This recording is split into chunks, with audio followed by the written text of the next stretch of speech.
Thank you. Thank you. Thank you very much.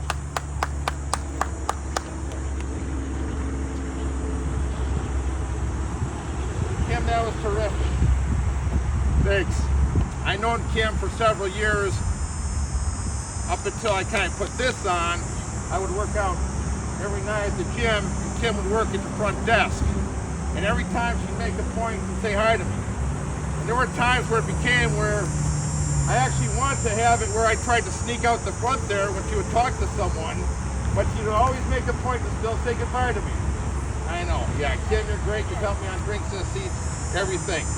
All right, by saying that, I want to thank everyone for coming today.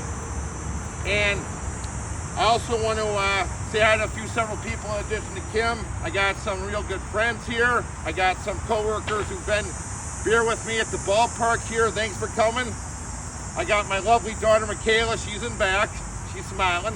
Thanks for coming, Michaela. And a real nice boyfriend, Trent. Trent, you're a great boyfriend of my daughter. Really appreciate it. And I cannot let this day go by pointing to that side of American Family Field. And we should still remember the 4 workers who lost their lives. 3 of them when Big Blue, the crane that was constructing at the time Miller Park collapsed in 1999. We also had another worker who died on the site of a heart attack. So guys, we can never forget about you. You're in our minds. I also want to talk about the timing of my speech. I realize that right now we have a famous burger chain that's giving out free hamburgers because the Brewers are doing so well. After thinking a little bit of bringing a grill here and cooking out burgers, I decided against that. But I'll make this fast so we can all go and enjoy a burger on that particular restaurant and on the Brewers playing so well too. I also want to acknowledge some candidates who are already in the race or are thinking about being in the race. And that's on the Democratic side, Lieutenant Governor Sarah Rodriguez, Milwaukee County Executive David Crowley, and Milwaukee Mayor Cavalier Johnson. And I also want to take my hat off to them because they're doing such a real good job on trying to obtain federal funding for the recent flooding that happened in our area. I'm going to try to go without bad-mouthing anyone today, at least of my opponents, with the exception of some constructive criticism I'll say later, but that's beside the point.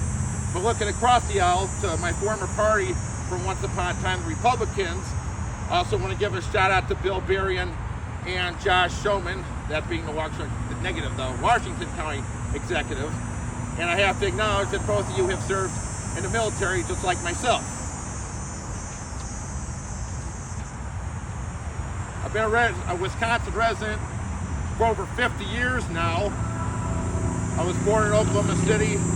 My dad, who's a retired federal agent, moved to Muskego, and I grew up in Muskego Now I reside in McGuanago. So, and I'm almost 54 years of age. I've worked at the two stadiums. First it was County Stadium, that was the stadium that's behind us, since 1988. I started as a food vendor selling soda. It was opening day against the Yankees on a cold day. Tommy John was pitching for the Yankees that day, and sodas cost $1.25. Opening day was 37 degrees or so hot. We had no roof at the time, but you know what? That's pure opening day weather. And I had became a beer vendor after taking a short military leave. I took a leave for 3 years. I was in the military, a 19 Delta Cavalry Scout, active duty. I did not see any war action. I was in January of '94 and came out of the military with an honorable discharge in 1997. I then returned to the stadium. In 1998, I became a beer vendor there at the Brewers Stadium, which I am still today. And that's when I first got involved in the union that represents the beer vendors there, now known as Workers United. After realizing that we have a new ballpark on the way, and knowing that working for a Major League ball team, or indirectly, I work for the concession there. They're my employee. I don't work directly for the Brewers there. But working at a baseball stadium, especially when Miller Park was first built, I came to the realization that it was all about the money. And I felt that, well, as workers there, regardless if we're on the field or in the seats, we need to get our hands on that money. So that's why I became active with the union. I served on 4 negotiating committees, including one we just had, and I've also was a union steward there in the mid part of the last decade. And then in 2016, early 2017, I left that union steward spot to start the political action committee and lobbying group Drinks in the Seats, where I would in turn fight for better working conditions at the legislative level for the NC beer vendors.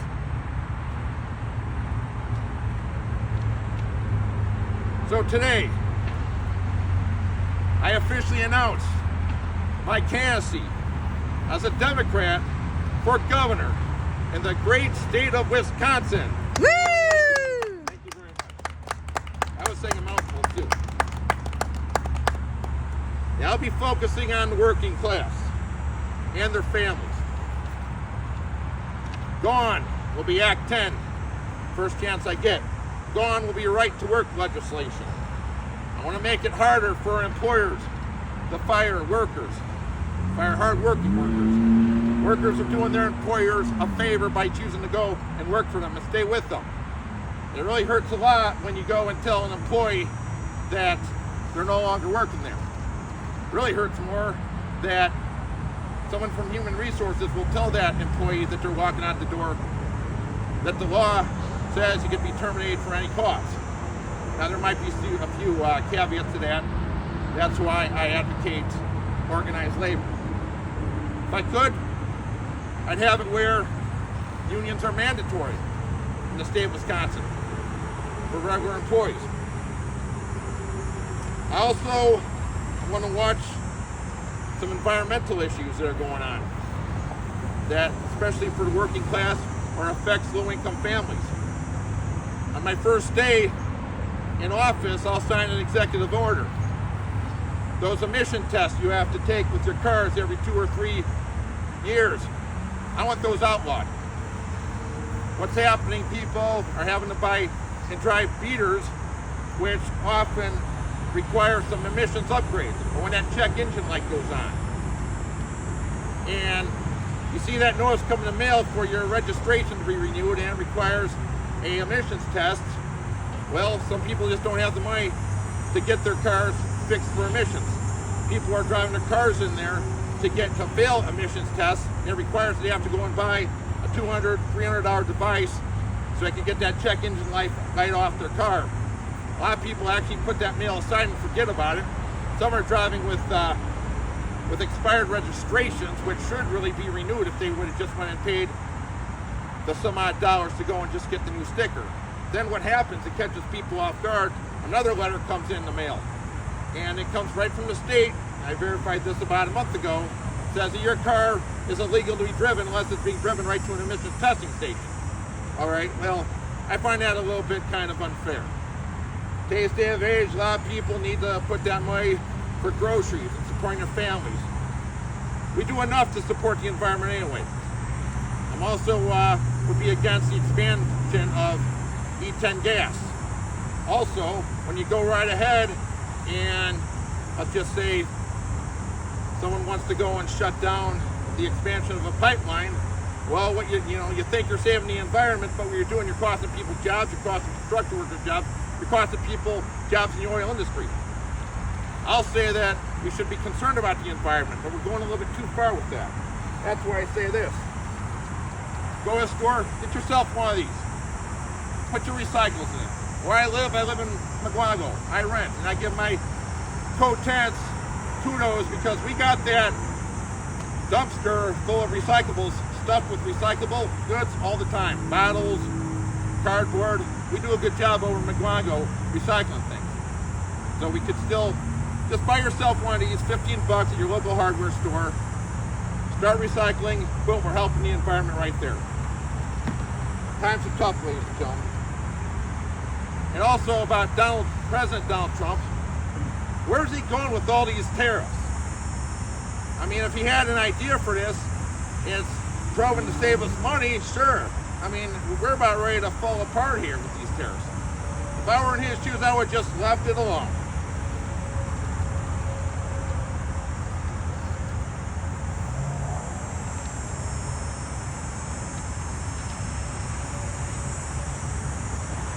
I stick up for people who want to make money. I really do. In 2020, we had the coronavirus pandemic hit us. It hit us in early March. We were all expecting to work at the stadium because we knew that we'd get some more income that way. Myself and my fellow beer vendors, all the ballpark workers. What went ahead is that we had some coronavirus restrictions. Everyone jumped in on it. Well, the restrictions, what they did, they cost us our jobs over there. That whole year of 2020, they played baseball at that ballpark, although they started late, and that was because more of a labor dispute with the Players Union in Major League Baseball. You may recall they started the season late July of that year. We had like a 60-game season. I think that's the only reason why the Dodgers won the World Series. If you follow baseball, back in '81, they won the World Series on a strike-shortened year. But we'll get the Dodgers in the playoffs this year, trust me. But I'm drifting off the point. But what I'm trying to say is that when you sit there and say we're going to have coronavirus restrictions, that costs people jobs. I was one of the very few Democrats, very few to take a stance. And I know unions were pushing more for safety and health measures. I was upset from day one of the coronavirus restrictions. I took a stand in it. I look at it as not being able to work, being deprived of income opportunities, is not being able to work and not being deprived of income opportunities, being deprived of income opportunities. Nothing different than in 2015, then Governor Scott Walker chose not to open up the Kenosha Casino. And about 3 or 4 years ago, we had Master Lock. They pulled right out of Milwaukee. And I do commend County Executive David Crowley and Milwaukee Mayor Cavalier Johnson for going to bat for those people. We also had coronavirus restrictions. There could have been a different way of doing it. I'm not trying to armchair quarterback things, but just automatically having crowd sizes, small crowd sizes, it may look like you're saving one measure, but you're hurting other people. Because the workers inside that stadium, we didn't get to work at all in 2020, but we had limited work up until the middle of that 2021 season when 100% capacity was brought back to the stadium. And our in-seat beer vending jobs have returned. So I stick up for people who want to make money. I also want to say too that I'm 100% pro-choice. I also want to say something this too, and I call them both ways as I see them, but that some females who I know took some offense earlier this year when Governor Tony Evers referred to a pregnant mother-to-be as an inseminated person. So I will distance myself from that remark. But going back to the fact is that I'm 100% pro-choice, and I'll say that any pregnant mother-to-be, or however you want to say it, I'll leave that to you, like I said on my website, who wants an abortion can have an abortion, regardless of what term it is in the pregnancy. I will say this though I'm not a doctor. Usually a doctor say that it's dangerous to have an abortion after 21 weeks. So I'll leave it like that. You can still have it if you want, but I would recommend going and see a doctor first. I back the police. I back them on both counts. Not just on their pay, I'll get to that in a minute, but also I back law enforcement. It's very tough when, and we saw it earlier this year, when a Milwaukee police officer went down. My idea of fighting crime, we need to get to the root of this problem. We need to talk to people. What happened, police officers report to a loud complaint, and then it turns out that two Milwaukee police officers who were doing their jobs, get shot by the alleged gunman. It hurts. It hurts the police department, I can tell. I work with these police officers because they do the security. They help with the security at AmFam Field. The Wisconsin State Patrol, if I'm governor, they'll work right out of my office. I'll also consider bringing some state troopers in to help with the crime in big cities like Milwaukee. I'll of course sit down and talk with the administration first. I brought my idea up 2 years ago when I first hinted on a run for governor at the state fair. My daughter remembers that. Because I was telling the state patrol officer my idea, and my daughter even witnessed, and I could tell too that that state trooper seemed uninterested, but that's why we sit down and talk, because we all want change. I'm also pro-gun. And I'm going to say this too, going back to the pay of the police officers, not just the Milwaukee police, but this. Mayor Cavalier Johnson, I gave you two attaboys. I'm going to give you a little bit of a raspberry. Pay these hard-working and brave Milwaukee police officers. They have not gotten a raise since 2022. You're a good guy. I want to call you the Cav because I was a Cav Scout in the United States Army, but if you want to be called Chevy, that's fine. We'll talk about it, but please remember that. You got a hard-working bunch of hard-working Milwaukee police officers on your hands. And they need their raises. I can tell they're upset. So that's pretty much about what I have to say. A few other things here is that, and then another thing too, Chief Norman, he got a raise, and I'm not saying he doesn't deserve it. So if Chief Norman can get a raise, so could every other Milwaukee police officer. If I'm governor, expect a lot of bipartisanship. I've noticed in the last two administrations, both during Tony's administration and during Scott Walker's administration, there was a lot of fighting, us against them. We have to check our egos at the door and work together to get more things done. As a hard-working Wisconsin citizen, I had to sigh at times when I saw how much stuff was not getting done because of just slash and burn politics. So I will push for bipartisanship. And like I said, I was once a Republican. I ran for Republican as an assembly. I ran for assembly as a Republican in 2000, more of a token candidate, and I lost to the late Jeff Clayley that was over on the South Shore. And I will also, to help tourism, right now the muskie is the official state fish of Wisconsin.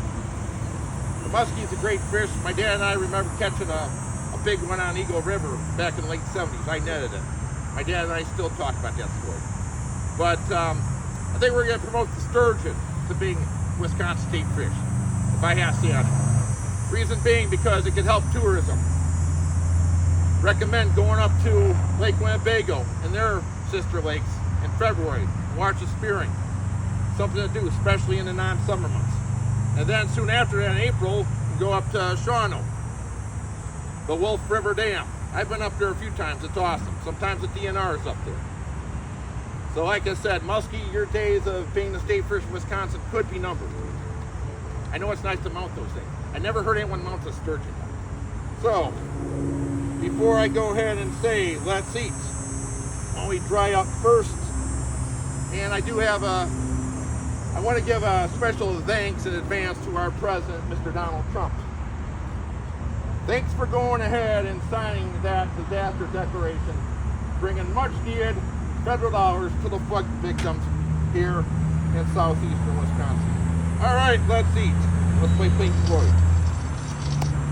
Thank you.